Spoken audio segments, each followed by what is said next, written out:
거룩하신 전능하신 사랑의 우리 하늘 아버지, 지난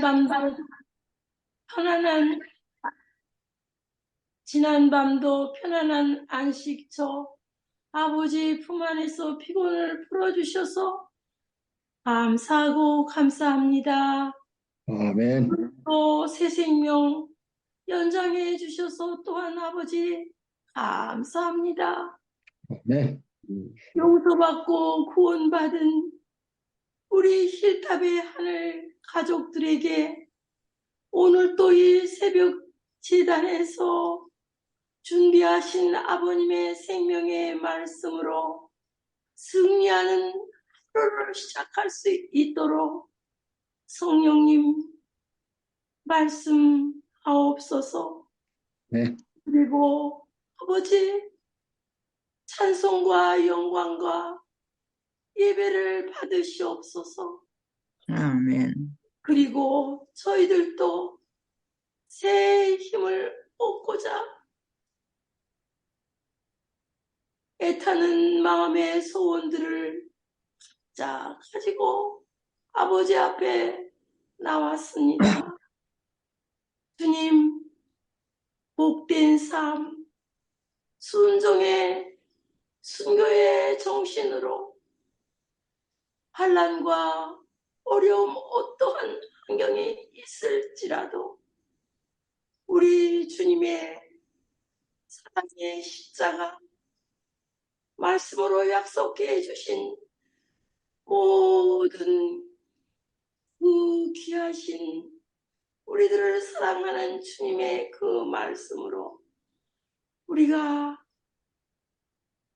고장에서 죽도록 옛 성도들과 같이 충성을 다할 수 있는 오늘 아침에 그러한 결심을 가질 수 있도록 주님 축복의 귀한 이 새벽 제단으로 아버지 복을 내려주시옵기를 아멘. 간절히 기도드리옵나이다. 아멘. 이 지구촌에 아버지의 역사를 계시로 미리 자세히 하나하나 예언해 주시고 말씀해 주셔서 저희들 하늘까지 영원히 죽지 않고 주님과 함께 행복한 삶을 살 수 있도록 아버지 말씀해 주시고 가르쳐 주시오니 또한 감사합니다. 아멘. 말씀도 주님 헛되이 그냥 흘려보내지 않고 말씀에 우리 가슴 깊이 새기고 하나님의 사랑이 우리 마음에서 떠나지 않도록 주님 거룩한 성령님으로 우리의 마음을 꼭 지켜주시옵기를 간절히 기도드리옵나이다. 아멘. 오늘은 특별히 아버지 계시록 6장 9절로 10절에 있는 말씀 다섯째인 정말 순교를 당하신 그 귀한 영혼들의 그 울부짖는 그 음성 아버지 저희들 마음속에 깊이 목사님을 통해서 들려주실 때 한 말씀도 어지러워 들어가지 않고 성령의 충만한 역사가 우리 목사님에게 듣는 우리 성도들에게 아버지 함께 하여 주시어서 아버지 선교의 사명으로 불타오르게 도와주시고 아버지의 영혼의 사랑으로 불타오르게 도와주시어서 은혜 충만히 받고 우리의 삶을 죽도록 충성할 수 있도록 변화시켜주는 이 귀한 성령 충만한 시간이 되도록 우리 거룩하신 신실하신 고마우신 우리 구주 예수님의 이름으로 간절히 기도드리옵나이다. 아멘. 아멘. 예, 감사합니다. 오늘은 요한계시록 6장 9절로 10절에 있는 말씀으로 은혜를 나누도록 하겠습니다. 먼저 본문에 있는 말씀을 봉독하겠습니다. 6장 9절 10절입니다. 다섯째 인을 떼실 때에 내가 보니 하나님의 말씀과 그들이 가진 증거로 말미암아 죽임을 당한 영혼들이 제단 아래에 있어 큰 소리로 불러 이르되 거룩하고 참되신 대주제여, 땅에 거하는 자들을 심판하여 우리 피를 갚아주지 아니하시기를 어느 때까지 하시려 하나이까. 주여. 오늘 제단이 나와 있습니다. 이 제단은 우리가 일상적으로 번제단, 노소로 만든 번제단을 얘기하는 것으로 이해를 하면 될 것 같습니다. 그 번제단 밑에 제물로 드려진 피를, 동물의 피를 쏟았습니다. 그래서 여기에 죽임을 당한 영혼들은 마치 이 하나님의 백성들이 복음을 모르는 사람들을 위하여 죽임을 당할 만큼 적극적인 태도를 가지기까지는 그리스도인들이 모든 족속에게 완전히 복음을 전파할 수 없다는 것을 시사합니다. 과거의 많은 선교 지역은요, 오직 수많은 그리스도인이 순교를 당하고서야 겨우 열리게 되었습니다. 이슬람과 힌두교의 요새와 같은 오늘날의 어려운 선교 지역도 이와 비슷한 희생을 요구할 수 있습니다. 이 존 피셔라는 사람의 말을 들어보십시오. 조지 갤럽의 조사에 의하면, 조지 갤럽은 유명한 미국의 통계학자입니다. 여러분 갤럽 조사, 그 말씀 많이 들어보셨죠? 조지 갤럽의 조사에 따르면 거듭난 경험을 가진 그리스도인이 6천만 명이 있는데 그 사람 각자에게 총을 겨누라. 그들에게 그리스도를 포기하든지 아니면 그들의 목이 떨어질 것이라고 말하라. 나는 조지 갤럽이 기드온처럼 그 군인들의 수가 줄어드는 것을 보게 될 것이라고 생각한다. 또 마찬가지로 텔레비전을 압수하겠다고 해도 비슷한 결과를 얻을 수도 있을 것이다. 그것이 값싼 믿음일 때 그것은 타협하기 쉽다. 비록 거듭난 경험을 가진 그리스도인이 6천만 명이 있어도요,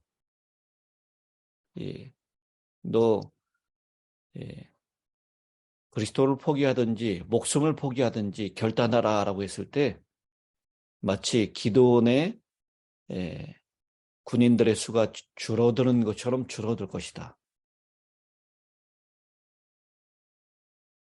또 죽을 것이냐 말 것이냐 이 선택이 아니라 텔레비전을 포기할 것이냐 아니냐 이 선택에도 역시 마찬가지로 그 숫자는 줄어들게 될 것이다 라고 얘기를 하고 있는 것입니다.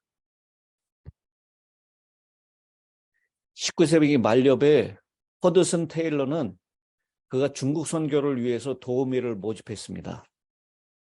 그는 그리스도와 중국 그리고 영혼을 언제나 모든 일에서 첫째와 우선으로 삼고 심지어는 생명 그 자체를 부차적인 것으로 여길 수 있는 남녀들이 필요하다라고 주장했습니다. 그러한 헌신은 시험을 통과하게 됩니다. 중국에서 많은 서양인들의 냉담함에 대한 반작용으로 발생한 1900년의 의화단 사건은 188명의 개신교 선교사와 3,000명의 중국인 그리스도인들을 학살하였습니다. 그러나 그 사건 이후 10년간 3배의 교회 성장을 가져왔습니다. 1896년 브루클린의 플랫부시 거리에서 한 목사가 어떤 남자에게 하나님과 화해할 수 있는 유일한 길로서 그리스도를 영접하라고 촉구하였습니다. 그 남자는 화가 나서 자기가 총을 가지고 있으므로 그 목사를 죽이겠다고 선언했습니다. 그는 주님은 하늘에 대해 말하는데 당신이 하늘을 위하여 죽을 준비가 되어 있는지 우리가 보겠소라고 비난하였습니다. 그런데 이 복음을 전하는 사람이 그와 같은 순간에 어떻게 반응하느냐의 여부는 오랫동안 수많은 사소한 일을 어떻게 결정하느냐에 따라 달려 있습니다. 우리 중에 많은 사람은 우리의 생명이 믿음 때문에 위협을 받는 상황을 결코 만나지 않을 수도 있습니다. 그러나 우리가 매일 순간 직면하는 작은 시험에 신실한 것으로 입증이 된다면 우리는 반드시 이르게 될 궁극적인 시험을 위하여 잘 준비될 것입니다. 내가 예수님을 위하여 순교하겠다라는 결정은요, 어디에서 결정되냐면 매일 매순간 직면하는 작은 시험을 우리가 어떻게 직면하느냐 따라 달라져 있다는 것입니다.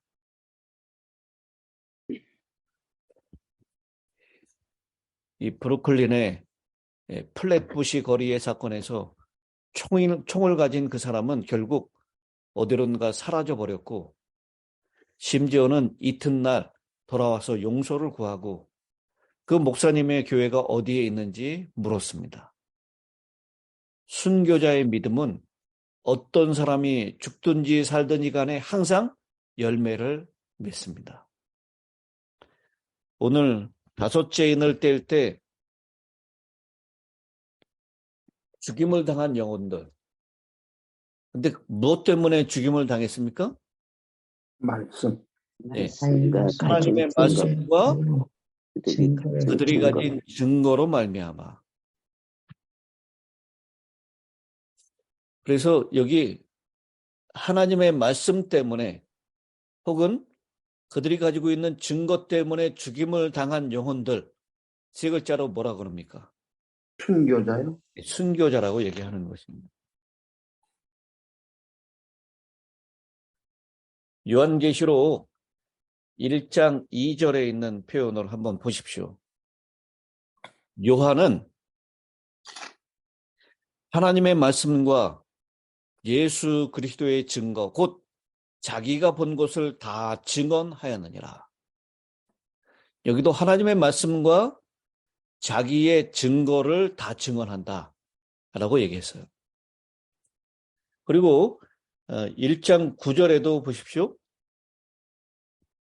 나 요한은 너희 형제요 예수의 환난과 나라와 참음에 동참하는 자라. 하나님의 말씀과 예수를 증언하였으므로 말미암아 반모라는 섬에 있었더니. 여러분 아시죠? 요한이 하나님의 말씀과 예수를 증언하는 것 때문에 반모섬에 유배되기 전에 어떤 일을 당했습니까? 도미시안 황제 때. 기름감아. 네, 끓는 기름가마에 던져졌습니다. 이건 순교당하는 거예요. 근데 마치 다니엘의 3 친구가 풀무불에 던져졌는데도 불구하고 죽지 않고 머리털도 상하지 않고 낫던 것처럼 이 끓는 기름가마에 튀겨서 죽이려고 했어요, 요한을. 근데 요한이 죽지 않고 살아난 것입니다. 아멘. 그래서 그것 때문에 반모라고 하는 섬으로 유배를 시킨 것입니다. 뺄 수가 없으니까 그런 거예요. 오늘 5째 인을 뗄 때 하나님의 말씀과 그들이 가진 증거로 말미암아 죽임을 당한 영혼들, 그들이 제단 아래 있다라고 말씀을 하고 있습니다. 이건 순교자들이에요. 순교자의 믿음이 무엇인지에 대해서 저는 희미한 개념만을 가지고 있습니다. 왜냐하면 예수를 위해서 죽는다는 그 극한적인 상황에 우리가 처해 있지 않기 때문입니다. 잠시 동안이라도 더 사는 것을 좋아하지만 제가 앞으로 오래 살든지 혹은 짧게 살든지 간에 저는 오늘 신실한 사람으로 하나님 앞에 설 수 있기를 간절히 원합니다. 아멘. 지난 일요일에 이 남가주에 있는 목사님들 가족들이 소풍을 다녀왔습니다. 근데 소풍을 갔더니요, 전광수 목사님이 지금 루선밸리를 담임하고 계셔서 그분이 은퇴 목사지만 그 소풍에 참여하셨더라고요. 혼자 오셨어요. 사모님이 출타 중이라서. 근데 그 전 목사님이 자기가 은퇴했는데도 불구하고 여기에 참여한 것은 우리 목회하는 후배 동역자들을 좀 보기를 원해서 참여했다라고 얘기하세요. 근데 전 목사님은 정말 뭐 여러분 많이 아시겠지만 예수님의 말씀대로 산다. 본인이 식사를 하시면서 그렇게 고백하시더라고요. 나는 그냥 하나님의 음성이 들리면 그 음성대로 무조건 따라가는 사람이라고. 제가 서중원 앞에 있을 때 신사동 교회에 담임하고 있을 때 그 옆에 지역장으로 서북교회를 담임하셨어요. 근데 이 목사님이 매년 한 교회를 무조건 개척하셨습니다. 그 지역에서. 그리고 신사동 교회를 개척할 때는요, 그 지역에서 교회를 2개를 개척하셨어요. 그러니까 장로들이 얼마나 많이 반대하시는지요. 이 개척한다는 게 보통 쉬운 일이 아니잖아요. 자금이 들어가고 또 교인을 떼줘야 하는 일이 있습니다. 근데 그 해에는 2개를 개척을 하니까요. 자금은 어떻게든 될 수 있겠는데 교인들은 떼줄 수는 없다. 그래서 개척하는 신사동 교회를 위해서 자원하는 사람은 보내지만 우리가 그 지역을 위해서 교인들을 떼서 주지는 말자. 이렇게 결의를 했다 그래요. 그래서 신사동 교회에 서북교회에서 자원하시는 교인들만 오셨습니다. 정말. 그리고 교인들을 떼어주지는 않았어요. 근데 전 목사님은 하나님의 음성이 들리면 그 음성대로 무조건 자기는 순종하는 사람이라고. 근데 그 장로님들이 그걸 반대하니까요. 그것이 이루어질 때까지 이 전 목사님이 금식 기도를 합니다. 근데 장로님들은 뭐라고 그것을 표현하냐면 단식 투쟁이라고 표현을 하세요. 이 전 목사님은 하나님의 뜻이 이루어질 때까지 금식 기도한다라고 얘기하는데 이 주변의 장로님들은 목사님 또 단식 투쟁하신다. 그러니 뭐 우리가 어떻게 하겠냐고. 전 목사님 단식하다가 죽게 내버려둘 수 없으니까 전 목사님 말대로 들어드리자고. 그러니까 목숨 걸고 하세요. 그리고 정광수 목사님이 한국에 계시는 동안 여러 교회를 다니면서 건축 부흥회를 했어요. 교회를 건축할 때 부흥회를 하는데요. 제가 옆에서 지켜본 전 목사님은 이 금식 부흥회를 일주일 동안 하면요. 식사를 안 하고 하세요. 본인이 굶고 하시는 거예요, 그냥. 청량리 교회를 지을 때도 이 전광수 목사님을 불러서 건축 부흥회를 했다라는 얘기를 제가 들었습니다. 이분은 정말 목숨 걸고 하시는 거예요. 오늘 5째 인을 뗄 때 하나님의 말씀과 또 그를 증거하는 증언 때문에 죽임을 당한 영혼들, 그 사람들은 순교자들이었습니다. 그 순교 때문에 죽임을 당한 영혼들 때문에 결국은 복음이 확장될 수 있는 일이 있었다라는 것입니다. 이 복음은 순교자들의 흘린 피를 통하여 발화가 되었고, 순교자들의 피를 결국 받아서 열매를 맺었다라는 것입니다. 오늘 그 순교 제단 위에 뿌려진 그 영혼들이 큰 소리로 불러 이르되, 거룩하고 참되신 대주제여, 땅에 거하는 자들을 심판하여 우리의 피를 갚아주지 아니하시기를 어느 때까지 하시려 하시나이까. 여기 이 말씀을 읽으면요, 어떤 읽으면 하나님, 우리가 억울하게 이렇게 복음 때문에 순교를 당했습니다. 그러니 우리를 죽인 땅에 거하는 자들, 그들에게 원수를 갚아주십시오. 이렇게 부르짖는 것처럼 들립니다. 여러분, 이 원수를 갚아달라고 하는 것, 이거 성경에 나오는 정신하고 맞는 얘기입니까? 이 순교자들도 모두 스데반처럼 예수님의 정신을 소유하고 있었다면 자신을 죽인 원수를 용서했을 것입니다.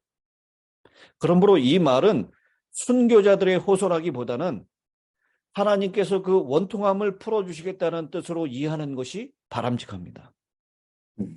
하나님의 심판은, 그 심판의 목적은 온 우주 앞에서 누가 옳았는가를 보여주고 판결하는 것입니다. 우리 교회증언 5권 451페이지, 452페이지에 이렇게 말씀합니다. 성실한 자들, 핍박당하는 자들의 부르짖음은 하늘에 상달된다. 아벨의 피가 땅에서 부르짖었던 것처럼 또한 순교자들의 무덤에서, 바다의 무덤에서, 산중의 동굴에서, 수도원의 지하실에서 하나님께 부르짖는 소리가 있다. 거룩하고 참되신 대주제여, 땅에 거하는 자들을 심판하여 우리 피를 신원하여 주지 아니하시기를 어느 때까지 하시려나이까. 주님께서는 그분의 일을 하고 계신다. 온 하늘은 움직이고 있다. 온 땅의 재판장께서는 미구에 일어나셔서 그분의 모욕당한 권위를 옹호하실 것이다. 구원의 표는 하나님의 계명을 지키고 그분의 율법을 존중하는 자들과 짐승의 표나 그의 우상을 거절하는 자들에게 찍힐 것이다. 여러분, 19세기 독일의 철학자 니체는 지독한 기독교 반대자였습니다. 이 니체가 무슨 말을 했죠? 신은 죽었다. 신은 죽었다라고 얘기했습니다. 그는 종교라고 하는 것은 세상의 나약한 사람들이 자신의 불행한 상태에 대한 위안을 얻기 위하여 고안한 것이라고 주장했습니다. 그래서 이 니체의 주장이 오늘 예수 안 믿는 사람들의 일반적인 주장이 됐어요. 신을 믿는 것, 그것은 나약한 사람들의 상태라고. 그리고 교만과 권력과 부를 정죄하는 한편에 겸손과 복종과 그리고 빈곤을 미덕으로 제시하므로 사회의 나약한 사람들은 그들의 상태를 긍정적인 시각에서 바라볼 수 있게 되었다고 말했습니다. 니체는 이 뒤바뀐 가치가 개인을 위하여서나 전체 사회를 위하여 나쁜 것이라고 믿었고 그것을 도덕적인 면에서 노예의 반역이라고 조롱했습니다. 힘없는 자들과 압제의 희생이 된 사람들을 높이는 오늘의 말씀과 같은 본문을 공격하는 반면에 온유한 자는 복이 있나니 혹은 다른 밤도 돌려대라는 구절을 무용지물로 만들었습니다. 신약 성경에는 그를 괴롭히는 구절이 훨씬 더 많았습니다.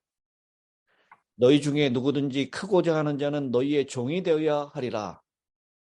누구든지 나를 따라오려거든 자기를 부인하고 매일 자기의 십자가를 지고 나를 따라야 할 것이라. 이런 구절들은 정말 말도 안 되는 것이다 라고 그 니체는 생각을 했습니다. 그 철학자는 기독교의 가치체계 전체를 삶의 약하고 비효과적인 모든 것을 영광스럽게 하는 것이라고 조롱하였습니다. 그의 반대를 대응할 쉬운 답이 없고 기독교의 고통과 봉사가 근본적으로 자기 과시나 경쟁보다도 나은 것임을 입증할 만한 적절한 길도 없습니다. 그러나 성경은 하나님께서 그를 따르는 사람들에게 겸손과 고통의 길을 따르라고 요구하실 때 그것은 그분 자신이 이미 모본을 보이셨기 때문이라는 사실을 분명하게 밝히고 있습니다. 그분은 그것이 그분 자신이 예시한 속성이기 때문에 그를 따르는 자들에게 이런 품성을 요구하신다라는 것입니다. 예수님의 인성 가운데서 하나님께서 그분 자신의 마음이 온유하고 겸손한 것을 드러내십니다. 그분이 비록 우주의 제일 높은 곳을 차지하고 계셨지만 그리스도께서는 하나님과 동등됨을 취할 것으로 여기지 아니하시고 오히려 자기를 비워 종의 형상을 취하셨습니다. 예수님은 굴욕적인 인성을 취하셨을 뿐만 아니라 부당한 체포와 처형에 굴복하셨습니다. 요한계시록 6장 9절과 10절에서 제단 아래에 있는 영혼은 그들의 고통 가운데 있는 불공정을 인식하였습니다. 동시에 그들은 죽임을 당하신 어린 양의 발자취를 따르고 있습니다. 십자가는 우리 인성의 자연스러운 것을 요구하지 않습니다. 우리 모든 사람들의 자연스러운 인성은요, 자기를 과시하고 자기에게 영광을 돌리는 것입니다. 왜냐하면 죄인이기 때문입니다. 그러나 주님께서 우리에게 요구하시는 것은 자신을 부인하고 심지어는 죽는 지점까지도 그분을 따르라고 요구하고 있는 것입니다. 이것이 바로 십자가의 온전한 의미입니다. 오늘 계시록 6장 9절 10절에 있는 말씀을 통해서 십자가의 온전한 의미를 우리 모두에게 가르쳐 주십니다. 내가 가지고 있는 계획과 야망을 오늘 주님 앞에 들이시지 않겠습니까? 주님께서 먼저 가셨고 그리고 주님께서 우리에게 따라오라고 하는 길, 그 길을 오늘 이 제단 아래 하나님의 말씀과 그가 가진 증거로 인하여 죽임을 당한 그 순교자들의 모습에서 또 우리가 가야 할 길을 배울 수 있게 되기를 간절히 바랍니다. 아멘. 자, 이제 마지막 끝 기도를 김선희 집사님께서 해주시겠습니다. 하늘에 계신 저희를 심히 사랑하시는 아버지 하나님, 새 생명으로 새날을 맞이할 수 있는 이 기적을 또 저에게 베풀어 주신 하나님의 은혜에 감사와 찬양을 드리옵나이다. 어제 저희가 얼마나 연약합니까? 오늘 아침에 계시록 6장 9절 10절에 있는 말씀으로 우리 마음의 은혜를 주시오니 감사합니다. 우리가 매일 매 순간 직면하는 시험에 승리하도록 주님이시여 우리를 도와주시고 생마일 생애에서 승리하는 생애를 살 수 있도록 주님이시여 우리에게 힘 주시고 믿음 주시고 모든 필요를 채워주실 것을 믿고 감사를 드리옵나이다. 아버지 연약한 손을 잡으시고 오늘도 이 어려운 세상 살아갈 때 참으로 의미 있는 생애를 살 수 있도록 도와주시고 참 오늘 하루를 승리하면서 살았다는 기쁨을 잠들 때 잠자는 시간에 감사 기도를 드릴 수 있도록 주님 우리를 도와주시고 매일 생애의 발걸음마다 승리하고 안전을 지켜주시옵소서. 주님 우리에게 생명을 주신 것에 대해서 감사하는 생애를 살 수 있도록 도와주시옵소서. 각처에 흩어져 있는 우리 연약한 자녀들 주님 도와주셔서 그들의 필요를 채워주셔서 그들이 삶에 승리하는 생애를 살 수 있도록 그들의 필요를 온전히 채워주시옵기를 예수님의 이름으로 간절히 기도드리옵나이다. 아멘. 아멘. 감사합니다.